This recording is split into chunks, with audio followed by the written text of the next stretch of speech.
जूनागढ़ की alpha hostel से कुछ दिनों पहले एक छात्र के साथ हुई मार पिटाई का वीडियो वायरल हुआ था।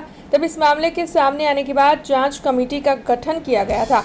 वैसे जांच कमेटी ने जो जांच की है उसमें कई चौंकाने वाले खुलासे हुए हैं। जो जानकारी मिल रही है उसके मुताबिक रेसिडेंशियल इलाके में ये हॉस्टल चलाई जा रही थी। ये जो ज़मीन है वो रेसिडेंशियल की ज़मीन थी, लेकिन उसकी बजाय उसका इस्तेमाल कॉमर्शियल किया जा रहा था, यानी कि यहाँ पर हॉस्टल बना दी गई। इसीलिए शरत भंग हुई है। तब हॉस्टल के सामने कार्रवाई की जाने वाली है। इसके अलावा वहाँ पर पार्किंग नहीं है और साथ ही हॉस्टल के पास फायर एनओसी भी नहीं है। स्कूल सेफ्टी गाइडलाइंस के मुताबिक सीसीटीवी कैमरे के साथ भी नहीं चल रही थी। ऐसे में इस गंभीर घटना के बाद इस हॉस्टल को लेकर काफी सख्त कदम उठाए जाने वाले हैं और काफी ज्यादा जांच कमेटी की ओर से इस हॉस्टल को लेकर जानकारियां भी जुटाई गई है। तब आपको बता दें कि इस मामले के मद्देनजर पुलिस की ओर से अल्फा हॉस्टल के संचालक और मालिक के सामने शिकायत दर्ज की जाने वाली है। तब आपको ये जानकारी भी दे दें कि अल्फा हॉस्टल के इस मामले को लेकर जांच कमेटी की ओर से जिला कलेक्टर को रिपोर्ट सौंप दिया गया था। तब आज पत्रकार परिषद के जरिए जांच कमेटी की रिपोर्ट को लेकर ज्यादा जानकारी दी गई है। आपको बता दें कि जिला कलेक्टर अनिल कुमार राणावसे और साथ ही जूनागढ़ के एसडीपी सुबोध ओडेदरा की ओर से पत्रकार परिषद के दौरान जांच कमेटी की रिपोर्ट को लेकर खुलासे किए गए हैं। नमस्कार।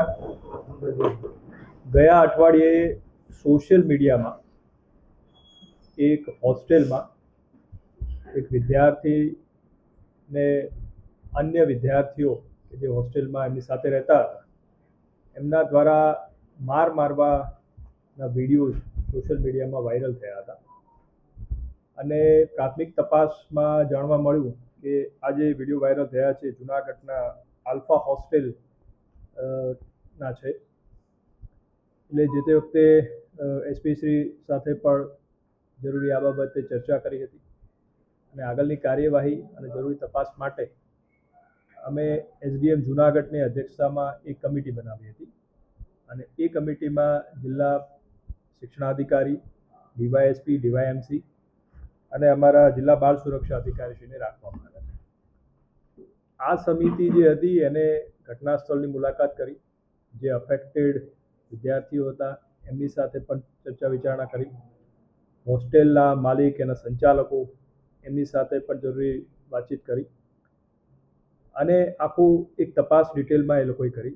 મૂળ તપાસ એ લોકોને બે બાબતમાં આપવામાં આવી હતી કે આ ઘટના બની છે તો એનું મૂળ શું છે, કયા કારણથી આવી ઘટના આકાર પામી છે અને બીજો મુદ્દો એ તો કે જે હોસ્ટેલ જે જગ્યાએ છે તો એ હોસ્ટેલ ચલાવવા માટે સરકારશ્રીના વિવિધ વિભાગોની જે મંજૂરી લેવાની થાય એ બાબતમાં મંજૂરી લેવામાં આવી છે અથવા કોઈ વાયોલેશન છે એ બાબતના તારણો અમારી સમક્ષ રજૂ કરવા।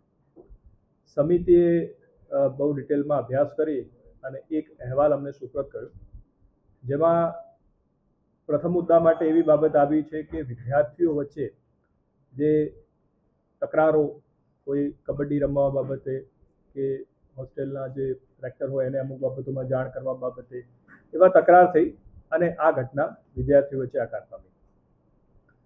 હવે આ જે વિદ્યાર્થીઓ છે એ 18 વર્ષથી નાના હોવાના લીધે આપણે આખી જે બાબત છે એ ડિસ્ટ્રિક્ટના જ્યુવેનાઇલ જસ્ટિસ બોર્ડ એમને રિફર કરવામાં આવી છે અને આગળની જે કાર્યવાહી છે એ પોલીસ તરફથી જરૂરી વિગતો જ્યુવેનાઇલ જસ્ટિસ બોર્ડ સામે રજૂ કરી અને ત્યાંથી એના માટેની જરૂરી કાર્યવાહી થશે।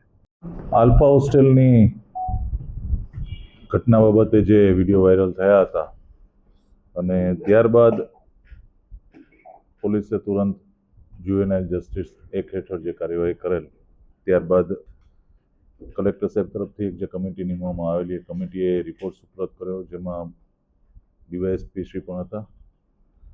તો જ્યાં જ્યાં પોલીસ તરફથી જે કાર્યવાહી કરવાની છે, ખાસ તો જે બિલ્ડિંગ જેમનું છે, જેમની માલિકીનું બિલ્ડિંગ છે ને એમણે ભાડે આપેલું છે, તો જ્યારે જે જાહેરનામું છે કે ભાડા કરાર થાય તો એને પોલીસને જાણ કરવી, તો એનું વાયોલેશન થયેલું છે એટલે જાહેરનામા ભંગનો ગુનો દાખલ કરવાનો છે। બીજી વસ્તુ, હોસ્ટેલના સંચાલક દ્વારા પણ જે સીસીટીવી માટેનું જાહેરનામું છે કે આટલા દિવસ સુધી સીસીટીવી સાચવીને રાખવા, તો એનો ભંગ થયો છે, તો એ બાબતે પણ જાહેરનામા ભંગનો ગુનો દાખલ કરવામાં આવનાર છે। અને વધુમાં જ્યારે કોઈ પણ આ પ્રકારનો બનાવ બને છે તો એ બનાવની પોલીસને જાણ કરવાની રહે છે તાત્કાલિક. એ વાયોલેશન થયેલ છે તો એ પણ BNS કલમ 211B મુજબ पुलिस कार्यवाही करना है कमेटी ना रिपोर्ट ना अंते। हमसे जुड़े रहने के लिए हमारे YouTube चैनल को सब्सक्राइब करें और नई वीडियो की नोटिफिकेशन के लिए बेल आइकॉन को दबाएं।